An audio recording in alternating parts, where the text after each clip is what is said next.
take a bit of a breath there. Now, I hope you're excited.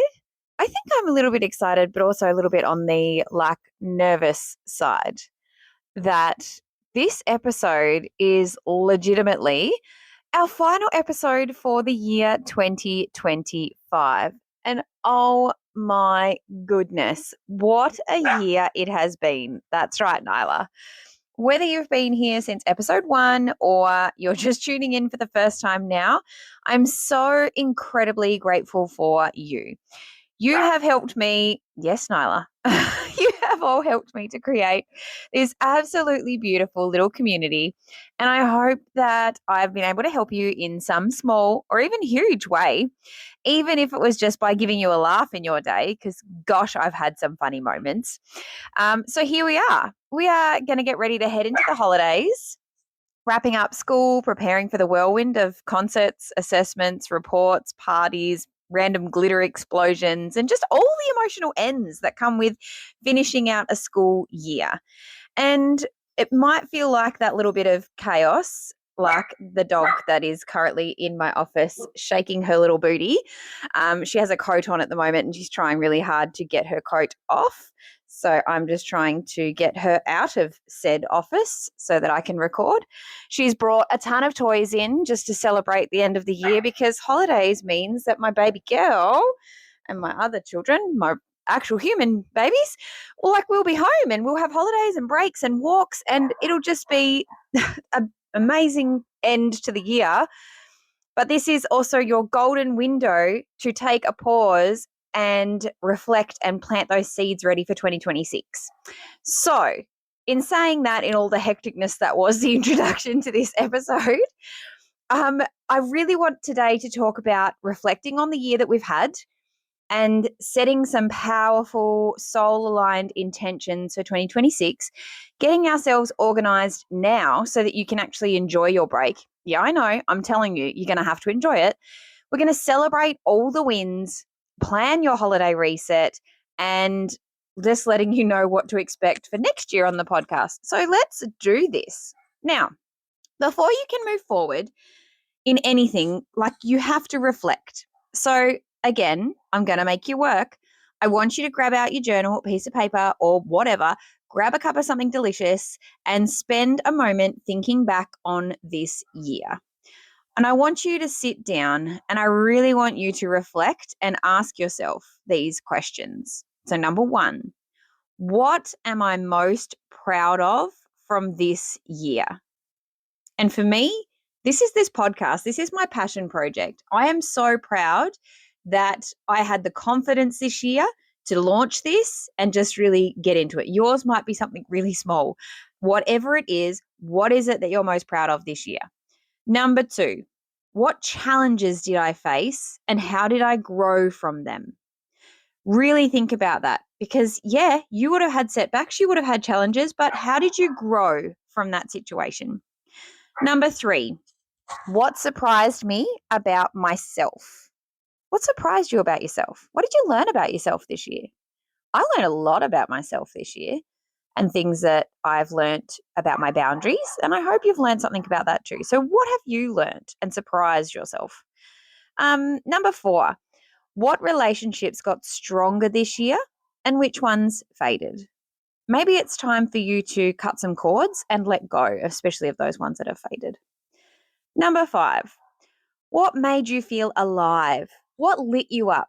What made you have that feeling that you were aligned and that this was meant for you? Number 6. Was that number 6? 1, 2, 3, 4, 5. Yes, it is. I'm a teacher, right? I can count. Number 6. What drained you that you want to release? So have a think about that one. Number 7. What did I learn about myself as a teacher, as a partner maybe, just even as a human being? What did you learn this year about you? Okay. And the last one, if I could sum up this year in one word, just one, what would it be? What would it be? What would your one word description of 2025 be? I don't know about you guys, but this is me showing my age. I remember being in the year 2000. Oh, wow. Think now that that's 25 years ago. But I remember back to that time if you were alive then. But in the year 2000, I remember exactly where I was on New Year's Eve because that was the New Year's Eve when everyone thought the millennium bug was going to take over and like all the technology was going to cut out, nothing was going to work. And I was actually in a little tiny, in a small town near where we live. Actually, it was where my dad worked at the time. So it was not near where I actually lived. We had to travel 45 minutes to get there. But we were there because he worked in that area and he really wanted to see the show. So there was like a rocket firework that was counting down and was going to explode, basically. It was going to be amazing. And it was. I remember it was amazing. But I also remember I actually got a toy that was called the Millennium Bug. It looked like it had 8 legs. It had an M on its mouth. It was yellow and black, and it was like fluffy. It just looked like a hairy, teddy-looking spider thing. I don't know. But I had that in my arms, and I was hugging that tight. And I remember looking at that rocket countdown, and then you know how the countdowns happen. It's like 10, 9, 8, 7, 6, 5, 4, 3, 2, 1, blast off. Everything just froze and everyone just sucked air for a moment. It's like the world just stopped in that instant. And then the fireworks went off and everyone sort of looked around at each other and was like, well, the world didn't end. Everyone's stuff is still working. What were we worried about? So that year, like the year 2000, everyone was so worried and panicked about everything was going to end. It was 1999, sorry, going into 2000. And the year 2000 was going to click over and everything was just going to stop. And it didn't. And so then the start of that year was just ecstatic because everyone was like, oh my gosh, nothing ended. It's great. So you can sit back and reflect on this year, 2025, like what a year you've had, and you're about to go forward full force into 2026. So make sure you have a big think about what your word could be. Is it ecstatic? Was it exciting? Was it not so exciting? Is there a word that may be a little bit more like a negative connotation to it because maybe it's a year that you want to say goodbye to? So think about all of those things. And then you want to have your like mini celebration moment because you did hard things this year. You held space for others, you pivoted, you adapted, you showed up, you broke down, and you got back up again. Celebrate that. Don't rush past it. Take the time to soak it all in. I have lots of exciting episodes to look forward to in the coming few months as well, and getting them organized. But if you think about all the episodes that you've listened to this year so far and flicking back to some of those, especially the one that I did in November, like thinking back to hope versus hopelessness and that turning point on how far you've come. And putting that into perspective. So going back through some of those episodes if you need to and reflecting, like I've called them the self-care series for a reason, for if you're needing those moments. I've got the self-love ones that are coming out. I've got the pep talks there for you. I'm doing my absolute best thinking back to, okay, what is it that I need as a teacher to support me and how can I help others by doing that too? So that's what that's there for. So you're going to have your celebration. So that's pretty much my little celebration, all my little podcasting moments and trying to help as much as I possibly can. And then you're going to set your intentions for 2026. So again, a big one. This is a time to dream. What do you want from 2026? And not just like, oh, I want to be less tired or oh, I just want to survive term 1. I've seen my class list for next year. No, stop it. Let's get intentional. And if you need to go back to like manifesting a better teaching career and term, go back to episodes, please. Previous episodes to flick back to that one. We're not setting up with negative behaviors. We are setting up and setting our intentions with positive vibes only. This is not your New Year's resolution that you forget by January 12th. Like, I'm going to eat healthy. I'm only going to eat salad. I'm going to, like, come on, people. No one, including me. Oh, look, I would love for someone to comment on this episode and tell me if you've ever actually achieved your New Year's resolution. If you have ever actually completely 110% stuck to that, because I'm yet to meet someone who has actually achieved that specific goal. I could say that I've achieved maybe minuscule little snippets of some goals that I've set previously. And I'm not going to set any this year because I set goals religiously. Like I set them all the time. And when I've achieved them, I set new goals. And I set goals pretty much every term. I set them every month. Just intention, intention, intention all the time. So this is not your New Year's resolution. If you want to go set them, yeah, go for it. This is not about that though. This is about setting the energy and the vision of how you want to feel and what you want to embody in the next chapter of your life. So again, I'm going to make you work for it. You're going to whip your journal back out, piece of paper, whatever it is, notes on your phone. You're going to reflect on these. So number 1, what do I want to feel every day in 2026? What do you want to feel? Number 2, what's one word I want to anchor into for 2026? Number 3, what goals feel exciting and expansive? Number 4, what boundaries do I need to put in place to protect my energy? Again, see all of the previous episodes to talk about that. And I've lost count again. 1, 2, 3, 4. Oh gosh, I'm so good at this. We're up to 5. What support do I need to call in? Okay. Number 6, what can I prepare now while I have space and perspective? And the last one, what am I calling in your career, in your family, in your health, in your finances, joy, whatever it might be? Just remember that you are setting some positive intentions during this time. We are not setting anything that's not going to be achievable and all of those things. And I want you, again, I'm going to quote back to myself. Gosh, my grammar's terrible today.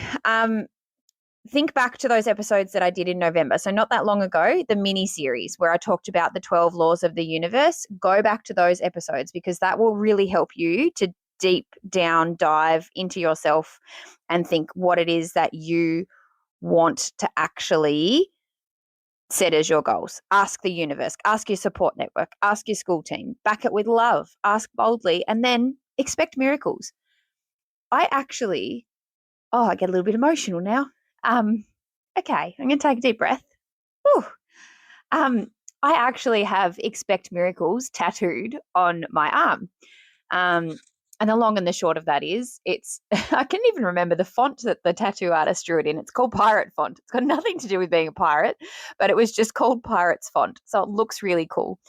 But my tattoo, like I have quite a number of tattoos on my body, much to my mother's disgust. She's okay with it now. But initially, my first tattoo that I ever got, I hid from my mum for about a month before I was willing to tell her. She already knew, she'd seen it, but she was waiting for me to come out and say. So I had my first one. And then from there, like they always say it's addictive, and it was. But honestly, like when my beautiful Nana passed away, I got a tattoo for her, and her favorite flower was roses. So I have a rose for my Nan. And again, like our daughter has one of her names, so she's named after her because she was one of the most special people in my life. That's why I get emotional, I think, because you still miss those people, and she still means a lot. And I still have my beautiful mum, who reminds me of her as well every day. But yeah, I have expect miracles on my arm because that was actually something that my nan used to tell me when I was little, that just expect a miracle. It'll happen. It'll happen. And it always would, and it would just work out. And like I've talked about my mum before, my mum wins something in nearly every single raffle that she enters. She enters competitions and she'll always win a prize. It never ceases to amaze me. I actually had a text message the other day for a raffle she entered. She's like, "Oh, you wouldn't believe it. I won the voucher." I was like, "Oh, congratulations." But I wasn't surprised at all because we expect miracles. That's just what we expect in our family. When I was getting my scan done, when we found out we were pregnant, obviously we went to the hospital to go get a scan done to have a look at the baby that I thought I was having, just the one. And of course I went in there, and the lady at the time that was doing the scan, that's another story, but it actually turns out that she's a friend of ours now. We know her very well. She was doing the scan and she sort of left, and I panicked because she's like, "I'll be right back." And she left the room. And I was like, "Oh no, and I've probably told you this story before, but I straight away you go to that sense of what's wrong, what's happened, and I'm looking at my husband going, oh no, what's wrong? Something's wrong. What have we done? Anyway, she came back with the doctor and she said, I just want to confirm this. And she showed him an image and he's like, yeah, it is. And then he walked out. And then that's when she sort of looked at us and was like, oh, congratulations, it's twins. There's two in there. And we're like, oh, we thought there was something wrong. And she sort of looked at the tattoo on my arm and she's like, oh, well, we really do expect miracles because you're having two babies. And I was like, yeah, yep, that's right. So that's actually tattooed on me for my nan and to remind me that, yes, you can expect miracles because they do happen. So ask the universe and expect miracles because whatever you're going to speak out, whether you believe it or not, that's what's going to come back to you. If you are an educator, seriously, you should know this by now because whatever you're speaking into your class, it comes back to you, okay? Tenfold. So just remember that as well. And sorry for that emotional little story at the end of the year, but I guess it needed to come out and you needed to hear it. And I needed to get my emotions out there because it's an emotional time of the year. We are reflecting. It's just all part of it. So in saying that, with my woo-woo-ness that I have, just the little bits that make the world a better place, I feel, affirmations for 2026. You need to set some. You need to start thinking about what is going to anchor you throughout that year. Look, hope anchors the soul. You've got to have some hope. We've talked about hope versus hopelessness. You're going to think about what you could set. Some examples could be, and remember, if you go on my Instagram, I've actually taught you how to set positive affirmations and structure them properly. But if you need help, you can always ask me or ask the beautiful Chat GTP. Very helpful. But some examples for 2026, like you're going into the year, you could think about, I am worthy of ease, abundance, and joy. I take aligned actions towards my desires. I trust everything is working in my favor. I am the author of my story, and 2026 is going to be a bestseller. I love that one. I wrote that one for me, but because I'm in the process still of writing my book, but I'm the author of my story, and 2026 is going to be a bestseller. Like, come on, people. What more could you want? You're setting intentions for what's going to be your most amazing year. Okay. So now some practical steps before you go on your break. Let's get real. The time of the year is honestly bonkers, but future you will thank present you for anything that you do now to make term one easier. And I'm not joking. I'm giving you permission to do just a little bit of work. So some ideas that you could start doing now while you're still sort of finishing up the year, like prep your 2026 planner and get as many important dates in there as possible. So put your term dates in, put your holidays in. They're important, people. Mark them in your diary. Write yourself a back to school to-do list. Think about yourself. If you've got kids, think about that too, because you might need uniforms and those book days. And if you're a teacher who does not want to be present on book day, mark that in your diary so you don't accidentally turn up to work to go set something up and realize it's book day and see all of your budding parents there waiting for you. Factor that in. You might need to buy new lunch boxes if you're me for your children. We're still going strong with that. We're up to our third year. Must be third year of lunch boxes at the moment. I am making them last. They're expensive commodities and we're making things last in this house because we're so much of a throwaway generation. So as much as you can recycle or upcycle, do it. Make sure you take your staff room mugs home if you need to wash them or any containers, forks, knives, spoons, whatever you've got hiding in your office or classroom space. Sort that out. You can start yourself a first week back plans folder and have that off to the side so you've got that ready to go. Oh my goodness, clean out your teacher bag. It's like me. I finish hockey season and more often than not, I forget to clean out my hockey bag until next year when training starts. And I'm like, oh, what was in there? Don't make that mistake. I've learnt from that. When you finish the year, you clean out your bag so that it's clean and ready to go for next year. Same with your computer. And I say this with tongue in cheek because I would hate for you to actually look at my computer desktop, but declutter your digital desktop. Don't be like Mel and have every object on your desktop. It drives my brother mental when he sees my screen and there's just stuff everywhere. He's like, what are you doing? Why have you saved it there? That's not where you save things. I'm like, yep. Easy access. No, don't do that. Declutter your digital desktop. Book in your appointments, your haircuts, your kids' checkups. Do it all now. Book it in, lock it in, put it in the diary, get it done. It's the same as if you're planning your school holidays. Do your January grocery budget and meal plan ahead of time so you don't get stuck. Or like make a plan for your holiday break. What are you doing in that space? For me, I have to schedule like my haircuts and everything in there so I know that they're booked in. If the kids have any holiday campy stuff on, I've got to factor that in. If my husband, bless him dearly, wow, that sounded really bad, really negative. Please don't take that as negative.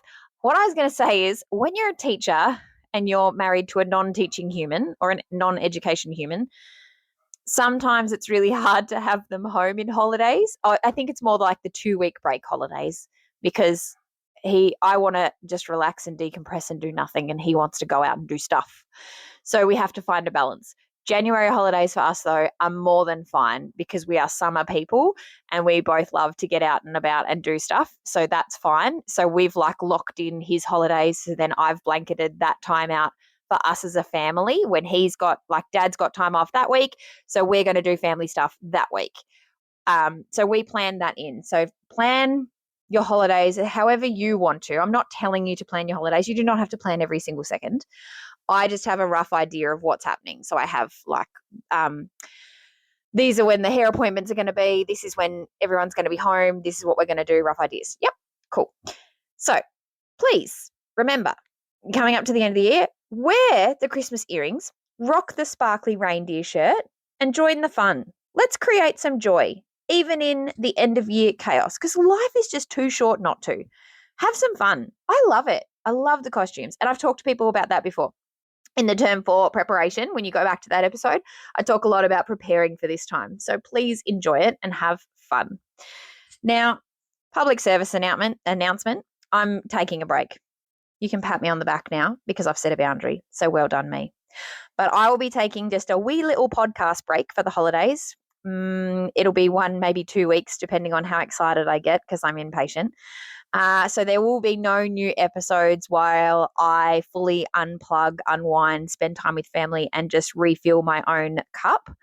But don't worry, I will be back in 2026, bigger, better, and even more aligned than ever with so many new topics to talk to you about. I'm excited. I'll be walking beside you through all of the school year again, every step of the way. And together, we're going to navigate the hard stuff, celebrate our wins, and keep choosing alignment over burnout. Okay? So, from the bottom of my heart, I just want to say a big thank you. Thank you for showing up. Thank you for giving yourself the gift of growth through listening to something like a podcast. Thank you for trusting me to be a part of your journey. This podcast was born from my heart and has grown because of all of you, because of people engaging with my posts, telling me to my face, oh my gosh, I loved listening to you. I've learned so much. Please talk to me because if I don't hear from people or if you don't send me a DM or whatever, I don't know whether you've enjoyed it or not. It could just be an incredible flop and no one's telling me. So please make sure you tell me. Whether I made you laugh, cry, reflect, take a deep breath, or just feel seen this year, I'm so glad that you found me and that I found you. And I just think that that's amazing. And sorry if you heard that weird noise just then. That was my phone. I have one of those awesome sticky covers on the back of my phone. It's great for doing my gym workouts in the morning because I stick it on the freezer so I can see it and it's at eye level. The rest of the time, it just gets stuck to every surface known to man and drives me nuts. So it just got stuck to the table when I was trying to see how I was going for time because I didn't want to talk to you for too long. So I'm sorry. But now this one's optional. So I made you work with the other 2 journal entries. I've just got some optional homework for you. But over your break, I want you to take yourself on a solo coffee date or a beach walk. And I want you to revisit those 2026 intentions that I've made you write. You can use this affirmation if you want to while you're having this time and just say this while you're enjoying that space of breathing and just being on your own. Okay, so when you're doing that, so for me, it would probably be a beach walk and I would just be walking along and I'd be going through my affirmations, going through my intentions for the year and going, okay, I release 2025 with gratitude and I welcome 2026 with open arms and a full heart. So that is my homework for you. Some point before the end of the year, I would hope, just to get that done. So you've set your intentions. I want you to really set them in stone. And again, not a New Year's resolution. We're going to go back and reflect on them and touch on them because you are going to achieve these goals. It's going to be a big year. 2026 is going to be amazing, absolutely amazing. But this is it for me for 2025. I hope you have the most magical Christmas and New Year's. They are some of the best times of the year for me. And if they're not for you, then just enjoy the time off work. Eat the desserts, hug all the people, laugh too loud, maybe drink too much. That won't be me this year. Enjoy all the parties that you may need to attend and just get ready because in 2026, we are not playing small. So, in case you haven't been told today, you are amazing. I believe in you. You have had the best year and the best, even more, like even better is yet to come. You're going to have the most amazing holiday break. You're going to make the most of every single second and just enjoy the peace and the time away from work. But prepare yourself ready for next year and a new challenge, new classes, and just new experiences all round. But you are going to do amazing because you are, and you are loved. And I hope that you have the best time. And I will talk to you in 2026. So, as always, stay aligned and keep thriving. I will talk to you in 2026. Bye, guys.